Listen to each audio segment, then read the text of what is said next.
Hello. Another pay-per-view? Didn't we just have one? Didn't we just have two? Again? And then a big NXT Super Tuesday? Oh, then AEW on Saturday. Just a lot of stuff going on in the wrestling world, at least here in the US and between those two companies. But hello, Sammy33 coming back with another prediction. Or spoilers. I'm not sure. But I'm gonna make my picks. I think some are really obvious. One is like glowing, flashing red, green, yellow, orange, whatever color light you want to use.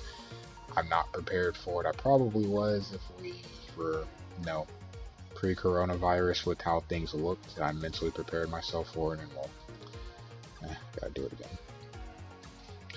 But anyway, we'll talk about that. Talk about some other matches. I'll try to keep this a little bit shorter. I will stream pay-per-view and stream post-pay-per-view. I'm off for the rest of the day. Just got home from work. I had time to think about these. So let's talk some matches, shall we? Got the card. Looks like it is 7 matches. 8. 8? 8. I'm missing one. Yeah, there we go. So let's talk about the pre-show match. We have the Iconics. Ruby Riott and Liv Morgan. And I'm not picking. See, this is the thing. I pick who I want to win, not who I necessarily think should win. So the answer sometimes, like I say, I want person X to win, but I'm really saying person Y is going to win. Ruby and Liv, get them some momentum. I know the Iconics have they've been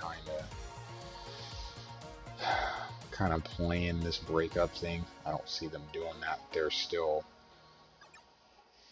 they're not really in the tag title mix right now, but they're still going to be viable, and they can be viable at any minute when they want to push them to make them do that. But Ruby and Liv, I would love to see both individually get a push. So seeing them get a push together as a tag team, I think would be pretty dope.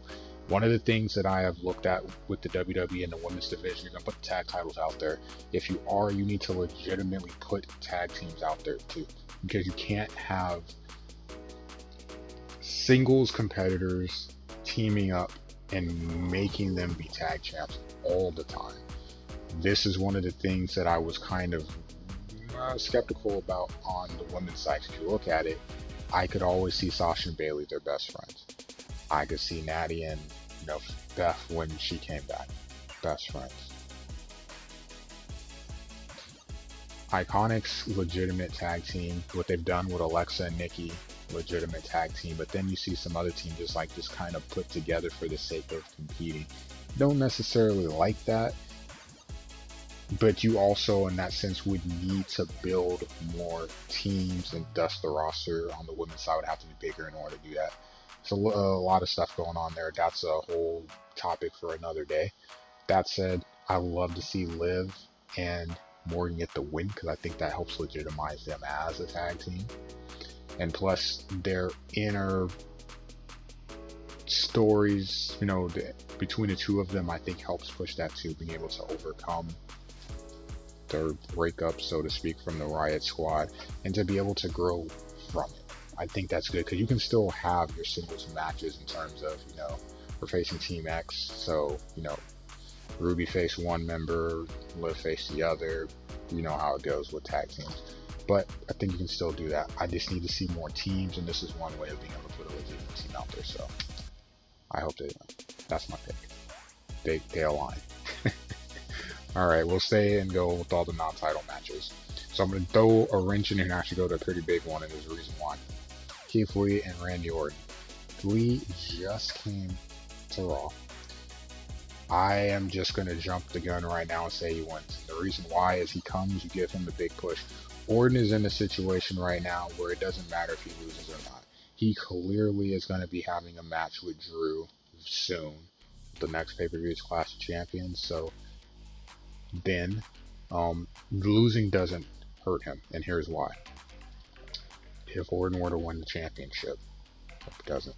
But if Orton was to win, you can come right back to this feud and have Keith, like obviously you'd have the rematch with Drew, but you can come right back to this feud and have Orton and Keith Lee, and it works, and it would help.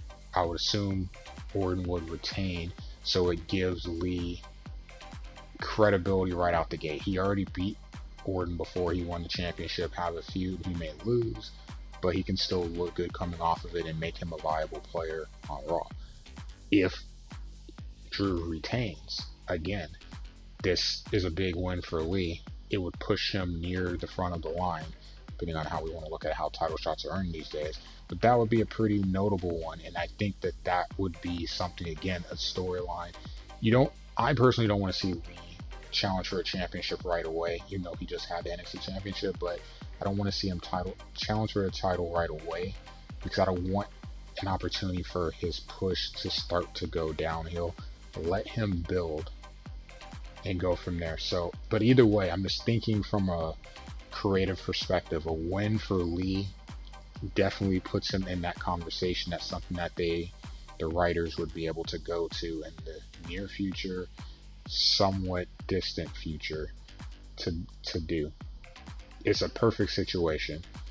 Thus, Lee wins. I don't see the need for Orton to win this match. I honestly don't. So I'm going to say Keith Lee wins, and it makes him look good going forward. Viable player on Raw. Matt Riddle and King Corbin. Kind of the same thing. I know Riddle's been on SmackDown a little bit longer, but again, if we're going to push Riddle as being a viable player in the SmackDown landscape, these are the matches that you win. Corbin could use a win because he's a big bad heel and he's kind of lost some of his steam, but I can see this feud continuing regardless. I would prefer Riddle winning the initial match. Shorty G may have something to do in this match, but I prefer Riddle winning the initial match, maybe a post-match beatdown or whatever happens on SmackDown next week or later this week since it's Sunday. These are the matches that help legitimize, you on the brand. And I think this is a good way of doing it. A win over a credible heel on a pay-per-view. Take it. Big E and Sheamus. I feel again like this is almost automatic. Big E seems to be getting a big push. So if you're going to get a big push, what does a loss really do for you? I love Sheamus. I really do. He kind of rough because he's coming off of the loss to Hardy, in that feud in the bar match. But I have to say Big E wins. If you're going to push him singles, you can see with the TV time he's getting, the slot that he's getting, and the matches that he's been in. It's hard for me to say that Big E loses. He's going to continue to get pushed. This is just another way of doing it. A big, credible win against Sheamus, who definitely is. It's a important win. It's a meaningful win, I guess is a better way of saying it. So Big E wins. The push continues. And then the last non-title match, which I kind of hinted at when I was talking about the SummerSlam predictions. Dad and son, Dominic and Ray, against Rollins and Buddy Murphy. Now this is a good one. I want to say Seth wins. I really, really do. But because it's a tag match, I see Murphy eating the pin. And even more specific, I see Murphy eating the pin to Dominic. The reason why is I don't think this feud is over, and I think some people may slowly start to be like, oh, this feud's going to go on forever. It's not, but I like this because Ray comes off, with the whole eye thing right now is a little vulnerable, but because it's a tag match, this is an opportunity for Dominic to, Ray and Dominic both get opportunities to shine. Seth doesn't have to take the pin or eat the pin. This is perfect. This is perfect. It gives them a win back. Thus, it helps keep this feud going. And personally, for me, seeing Dominic get his first win and being the one to score the pinfall, I think would be pretty cool. So I have to say that. It's weird because I'm not talking a lot about the match, but I just think this feud continues. In order for it to continue, Rey and Dominic have to win. It's a perfect opportunity for Dominic to be able to get his first win. And, obviously be the reason why with the pinfall. I'm going to throw something else in there. I'm going to throw two things in here real quick before we get to the next set of matches. One, just an aside.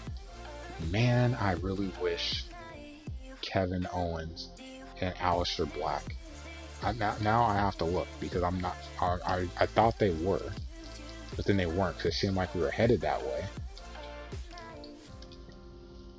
But I guess this is going to be a slow build.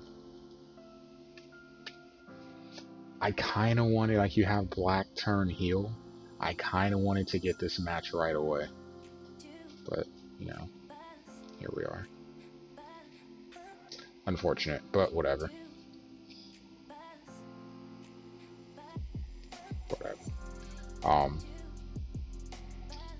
It'll come down the road. And then the other thing is, what is up with the WWE not wanting to put Intercontinental title matches on pay-per-views now? Why does everything have to be on TV? Jeff Hardy beats AJ, that's not on TV. AJ and Daniel Bryan finals, not on TV. Drew Gulak and AJ Styles, great match, not on TV. And I assume whatever we decide to do, unify or whatever with the Intercontinental Championship with Sami Zayn and Jeff Hardy also isn't going to be on the pay-per-view. It has to be a Clash of Champions because it's all titles. But I don't understand why they're not doing this. Like, I could understand having title matches on live TV, but I don't understand why they're also not having that title at all on the pay-per-views. It just, I don't get it. Maybe someone can explain to me. I'm not sure why they can't do both. But whatever. Anyway, sorry for the aside. We get to the title matches.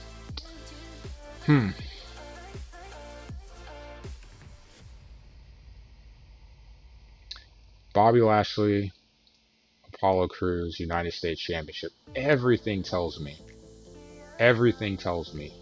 that Apollo Crews is going to win the match. And just for that reason, I'm picking Bobby Lashley. I hate that I'm doing this. I feel like I'm picking against Apollo Crews all the time. He's supposed to be getting a push. And it's been cool to see because he's been a hard worker. And it's a guy that a lot of people feel deserves a push. But again, if you want to legitimize this faction, Bobby Lashley is clearly the best wrestler, the most cachet. Well, I'd say for reasons MVP has the most cachet, but today in the ring, Bobby Lashley has the most cachet. Giving your essential,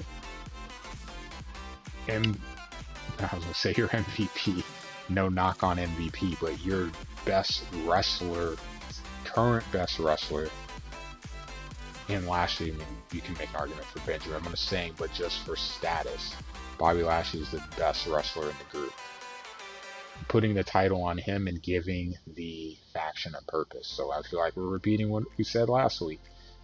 I'm going with Lashley again for the same reason I went with MVP, but this one I feel a little more legitimate about because Lashley is that dude. We'll see. If Apollo wins, I wouldn't be surprised. But I'm picking Bobby to win. The women's tag team titles. Sasha and Bayley seems they've had some issues. I don't know if anyone saw SmackDown Raw. You saw how Sasha was kind of looking at Bayley on her way to the ring when she was facing Shannon. Well, Bayley on the ring, needed to go in the ring to face Shannon, and Bayley kind of looking back. A little awkward tension there.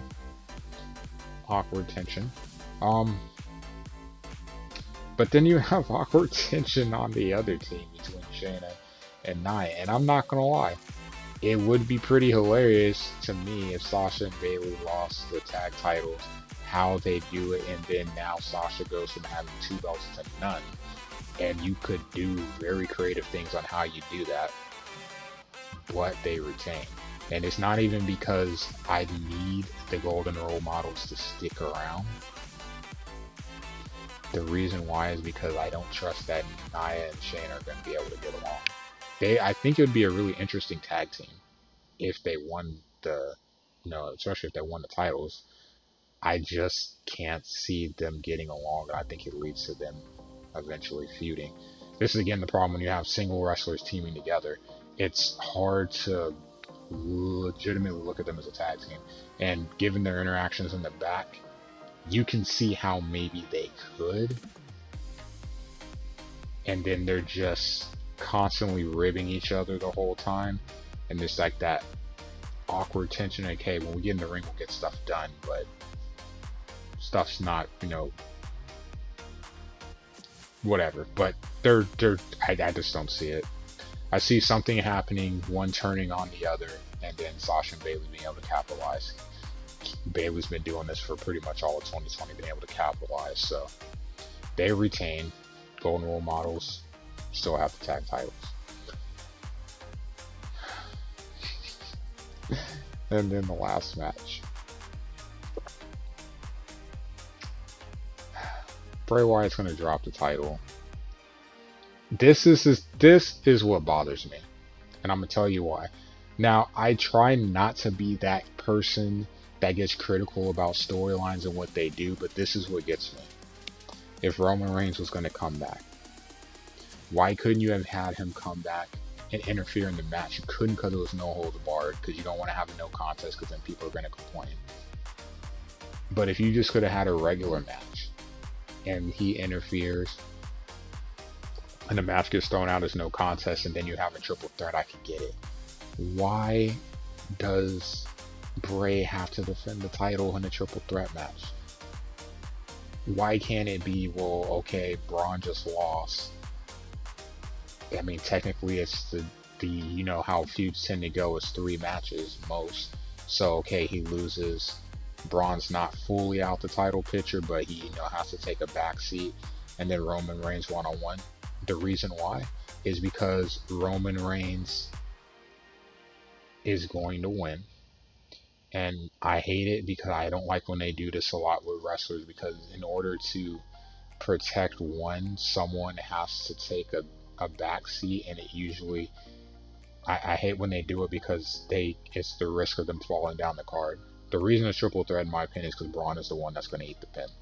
And as soon as it was announced as a triple threat, I rolled my eyes, because that's what I thought. I'm like, well, Bray just won the title, so he's going to drop it. So why did you win the title? That's my first gripe. The second gripe is Braun now gets pinned to lose the title, and then he's going to get pinned and essentially, I want to say, cost Bray the championship.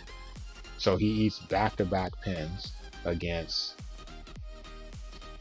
the guy that beat him for the championship, and also the guy that wins the championship. The last 2 title changes, Braun's going to eat the pin. Doesn't mean that he's going to drop down the card, but man, it kind of sucks to see, because now you're just kind of this should still be a creative match, but I feel like it's going to make Braun looking a little shaky after this. I'm just bothered by it. I'm going to talk about Reigns after. I don't want to do it just yet, because I need to see for sure that he wins the championship. I actually wouldn't mind Bray retaining and him chasing and then eventually taking it. I just don't like Bray having to lose it right away. I really, really don't. You look at Bray's last 2 title losses, it's going to hurt. The second one is didn't get to hold the belt even for a week. Well, technically a week, sorry. And the first title change, you lose to Goldberg in like 2 minutes. And then before that, Orton. An entire storyline built for Orton to turn on Bray. And Orton come out winning that feud, and then never got a rematch.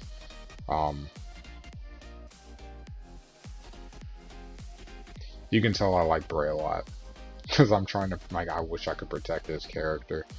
And but the thing is, he's not gonna eat the loss, and he's probably gonna chase Reigns, but then that means if he does, the loss is gonna be coming down the road to Roman. Because technically, feud-wise, even without the title, he does have reason. I say he is in the Fiend to have business with Roman Reigns, because if you remember, I was live, I believe, at the Hell in the Cell. Actually, no, yeah, I was, between Bray and Reigns. Bray lost. Bray's had a lot of losses. Bray also cost him a chance at winning Money in the Bank. The Shield versus the Wyatt family, they have a lot of unfinished business, because in most cases, Bray came out having to eat the L, or Reigns came out on top, regardless of Bray eating the L or whatever. They have unfinished business, so that feud will happen. I just wish it didn't have to happen so soon. But hey, welcome back, Reigns. Reigns was supposed to win the championship, we all assumed, beating Goldberg at WrestleMania. Old spear against the new spear, old guard, new guard. It is what it is.